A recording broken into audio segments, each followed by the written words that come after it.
Hi అండి. మనం ఈరోజు పెసర్లతో దోశ వేసుకోబోతున్నామండి. దానికి కావాల్సింది పెసర్లు, కొంచెం రైస్ అండి. ఈ పెసర్లు ఏం చేయాలంటే నానబెట్టిన అవసరం లేదు, డైరెక్ట్గా కడిగేసి ఒక్క చెక్కలుగా ఇలా రుబ్బేసుకోవాలండి. తర్వాత దోశ వేసుకోవటమే.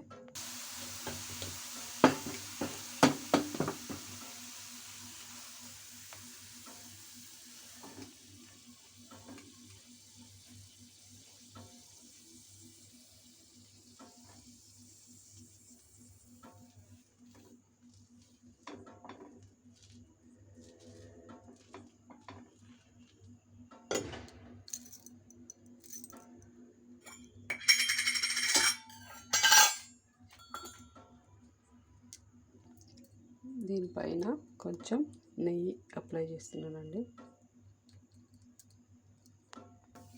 ఇదిగో మనకి దోశ రెడీ అయిపోయిందండి. ఇంకో పక్కన కూడా కాల్చుకుంది. దోశలు రెడీ అయిపోయాయండి.